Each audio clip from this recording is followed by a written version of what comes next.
आता समजा मी तुम्हाला विचारलं म्हणून कळलं की तुमचा दृष्टिकोन किती मोठा आहे आणि काय बदल व्हायला हवा, पण तुम्ही प्रत्येकाला तसं सांगणार नाहीत. मग फक्त हा बोर्ड बघून बॅनर बघून कसं कळणार आहे? मी सांगायला जागतिक दर्जाचे विचार व कार्य करावे, पण ह्याचं ना ठिकठिकाणी तुम्ही थोडंसं एक्सप्लेनेशन, जसं की तुम्ही सांगितलं की तंबाखू खाणारा असेल तर त्यांनी थुंकताना सुद्धा काळजी घ्यायची. काय माहितीये, बघितलं तर ह्या गोष्टीची खरंच गरज नाही. म्हणजे प्रबोधन नाही, खूप गरज आहे. नाही, कारण प्रत्येकाला आम्ही बघतोय म्हणजे बिल्डिंग मध्ये इथे थुंकू नये लिहिलेलं असतं आणि तिथेच असं खूप सारं लाल लाल करून ठेवलेलं असतं. एसीचं पाणी सोडताना जरा बाहेर सोडा, किंवा घंटा गाडी येते तरी सुद्धा त्या बाईला एफर्ट्स घ्यायचे नाहीये, ती बिल्डिंग मधनं कचरा भिरकवतीये.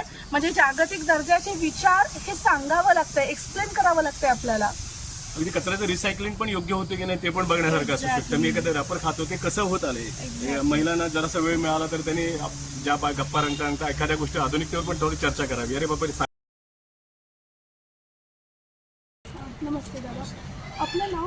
माझं नाव शेखर साबळे, चंद्रशेखर नाव साबळे. हे काय एक्झॅक्टली बेस्ट GDP आणि सर्व भारतीयांनी जागतिक दर्जाचे विचार कार्य करावे ही नम्र विनंती. ओके, तर एक्झॅक्ट काय अपेक्षित आहे?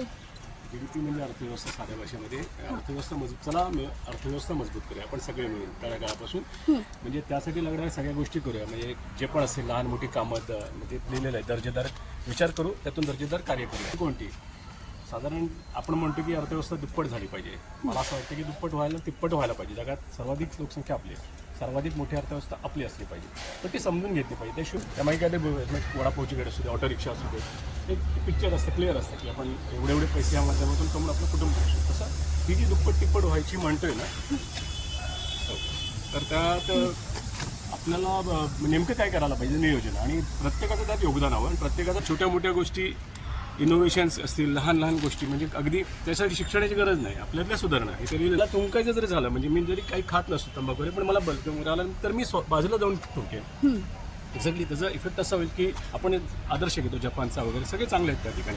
आपला आदर्श कोणीतरी घ्यावा असं मला वाटतं. एक्झॅक्टली हे वागण्यातून याच्यात काही नुकसान नाही. विचारसरणी बदलायला काही पैसे लागत नाही, परवानगी लागत नाही. एक्झॅक्टली आपण ते बदलू शकतो. बरं, काही त्यामध्ये तुम्ही कुठली गोष्ट सोडायची नाही. आपल्याला ज्या गोष्टी करत आहे त्या दर्जा बघायचा. अध्यात्म असेल दर्जा बघा, काय असेल दर्जा बघा, अगरबत्ती असेल ती पर्यावरणपूरक करा, फुलं विल्हेवाट व्यवस्थित लावा. जे जे करण्यासारखं आहे, जे चांगले करणार आहे ते करा. मग ते त्याला एखादा माणूस तंबाखू सुद्धा खात असेल, मी म्हणतो फक्त त्यांनी त्यामध्ये दर्जा शोधावा. लक्षात ना, म्हणजे जर तो तंबाखू खातोय तर त्याने रस्त्यात किंवा असं बिल्डिंगच्या जिन्यात कुठेही थुंकू नये. अगदी बरोबर. ओके, आता समजा एखादा माणसाशी तुमचं काम आहे आणि तो तंबाखून बोलतो, मी एखादं काम दिलं त्याला, तर त्यांनी तेवढा आप राखली पाहिजे की मॅडमशी बोलतोय आपण, तर ते तुमची उडू नये. एक्झॅक्टली त्याला विचारायला गरज असते. तो कष्ट करत असतो, त्याला कुठे सपोर्ट असतं, मेहनत करत असतो, पण त्याने तेवढ्या गोष्टी पाळल्या पाहिजेत. की तो विषय की आपण सतत क्रिएटिव्ह राहिलो. म्हणजे आपण कम्फर्ट झोनमध्ये असो तर मला वाटतं की आपण क्रिएटिव्ह होऊ. काहीतरी सतत मेंदूला चालना देत राहायला पाहिजे. त्यातून काय आपल्या गरजा भागतील, त्यातून काहीतरी निर्माण झालं चांगलं, अधिक उत्तम.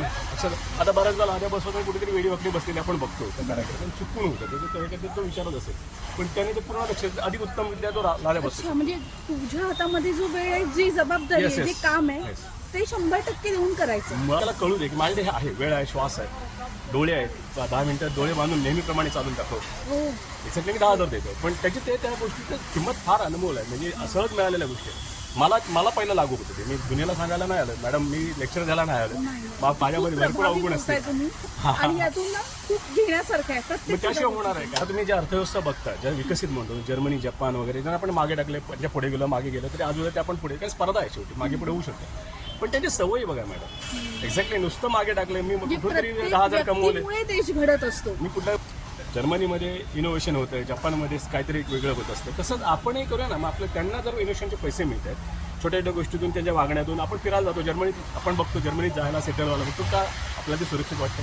मग तसं मच्छरवर बघितलं, मच्छर आपल्याकडे पण भरपूर आहेत, आपल्याला चावतात, पण त्यांचा आपल्यापेक्षा कमी मला वाटतं जर्मनीत असू शकतात. पण त्यांचा दृष्टिकोन बघा, त्या मच्छरवर त्यांनी संशोधन करत चालूच आहे, पूर्वी चालू आहे. यार काही गोष्टी निष्कर्ष निघाले. DW न्यूज हिंदी चॅनलला मला वाटतं ते आहे. सांगण्याचा दृष्टिकोन काय की आम्हाला मच्छर चावतात, पण आमचं त्यावेळी दृष्टिकोन तसा होत नाही ना, अरे मच्छर आहे त्याच्यावर काहीतरी अभ्यास केला. सायंटिस्ट चुकलेत आणि शिकले. म्हणजे तो कोण म्हणजे पहिल्याच प्रयत्नात तुम्हाला यश मिळेल असं नाही, म्हणजे प्रयोग करत राहायला हवेत. काय माहितीये, बघितलं तर या गोष्टीची खरंच गरज नाही म्हणजे प्रबोधन नाही नाही व्हायची. खूप गरज आहे, नाही, खूप गरज कारण आहे. प्रत्येकाला अहो, देवाने आम्ही वरचा भाग फक्त दिलेला आहे. म्हणजे बिल्डिंग मध्ये इथे थुंकू नये लिहिलेलं असतं आणि तिथेच असं खूप सारं लाल लाल करून ठेवलेलं असतं. एसीचं पाणी सोडताना जरा बाहेर सोडा, ते किंवा घंटा गाडी येते तरी सुद्धा त्या बाईला एफर्ट्स घ्यायचे नाहीये, ती बिल्डिंग मधनं कचरा भिरकवतीये. म्हणजे जागतिक दर्जाचे विचार हे सांगावं लागतंय, एक्सप्लेन करावं लागतंय आपल्याला. अगदी कचऱ्याचं रिसायकलिंग पण योग्य होतं की नाही ते पण बघण्यासारखं असू शकतं. मी एखादं रॅपर खातो ते कसं होत आले, महिलांना जरासा वेळ मिळाला तर त्यांनी ज्या गप्पा रंगता एखाद्या गोष्टी आधुनिकतेवर पण थोडी चर्चा करावी. अरे बाबा, साडी कुठल्या मटेरियलपासून बनली असेल, काय केमिकल वापरलं असेल, कुठे नेमकं तयार झालं, काय मशीन असेल, त्याला कुठलं मेटल वापरलं असेल, थोडं वेगळं 15 मिनिटं त्याच्यावर चकाट्या पिटा. मी काय म्हणतो, वैचारिक दर्जा. हा म्हणजे येणार आहे. फक्त थोडासा मोठा विचार करायला हवा, स्वतःपेक्षा थोडासा वेगळा.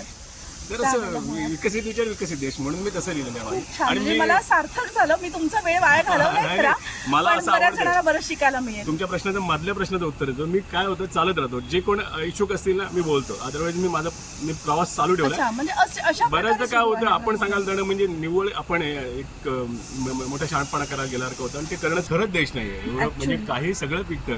आता तर कशाचीच गरज नाही, सोलर वगैरे जे काय आलंय ते फक्त आपलं पण त्यामध्ये आता मला वाटतं इन्व्हेन्शनमध्ये आपण मागे म्हणण्यापेक्षा न्यूट्रल, जर इन्व्हेन्शन मायनस केलं, आपण न केलेलं इन्व्हेन्शन जर टाळलं तर आपल्याला कधी 1000 वर्ष मागे जी राहत होतं 2000 वर्ष तसं राहावं लागेल. कारण आपलं नाही आहे. आपण म्हटलं हे आपण न इन्व्हेंट केलेली वस्तू वापरायचीच नाही. Okay okay. तर मग मला वाटत नाही की आपल्या हातात काय नाही, कारण सगळं झिरोवर येणार. आपण स्वतः काही करत नाही आहोत आणि इतरांनी केलेलं जर आपल्याला टाळायचं असेल तर आपली प्रगती होणार नाही, आपण मागे राहणार. येस, त्यापैकी घ्या त्यातून त्याचं रिव्हर्स इंजिनिअरिंग म्हणजे ते खोला बनवा, ते लहान आहे त्या मोठ्या त्याला लहान करा, लहान आहे त्याला मोठं करा. म्हणजे आता न्यूक्लिअर प्लांट मोठमोठे आहे, तर छोटा जनरेटर पण तुम्ही न्यूक्लिअरचं होतं का बघा ना, त्याला त्याचं आता तर हे आलं त्याच्या मदतीने घ्या ना, छोटं करत म्हणजे न्यूक्लिअरचे छोटे जनरेटर म्हणजे गावागावात ते लागले तर मग ते तो गाव तो विजेच्या बाबतीत स्वयंपूर्ण होईल. मला जमतं म्हणजे मी बोलतोय म्हणजे मला जमतं अशाला वागले, नाही, पण तुम्ही- वाटतं की आयडियाज आहेत की ज्याला जमेल त्याने ते करावं. हा, आता रिव्हर्स इंजिनिअरिंग असा शब्द त्याला लागू आहे. मीन्स काय की ते खोलतात, त्याच्यामध्ये अल्ट्रेशन करतात. ओके, बरेचसे reverse तेच करतात, engineering, म्हणजे ते मिळवणं, ते खोलणं, बनवणं. इव्हन आता त्याच्यामध्ये डाटा डिस्टिलेशन म्हणजे नवीन जे ए आय आले ते डाटा काही देशांकडे नाही, तर ते डाटा डिस्टिलेशन म्हणजे तुम्ही जर माती घेऊन जाताय ट्रकभर तुमच्या कामासाठी, तर त्यातली पडणारी माती मी गोळा करून माझं काम करतो. त्यामध्ये ओहो. जी सांडणारी माती आहे ना, त्यामध्ये मी ती गोळा करतो.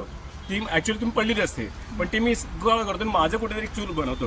ते पडलेली माती, जो स्क्रॅप आहे, जो डाटा पडतो खाली, ते डिस्टिलेशन डाटा स्क्रॅप वगैरे गोळा करून त्यांनी AI स्वतःचे विकसित केले, ज्यांच्याकडे डाटा नाही. आणि ते AI विकसित करून मोठ्या AI दणका दिला. मोठमोठे मार्केट्स वगैरे कोसळायला लागले, ट्रिलियन वगैरे मध्ये काहीतरी मोठा दणका बसायला लागला. त्यांनी पण डोक्याला हात लावला, बाबा हे काय चाललं.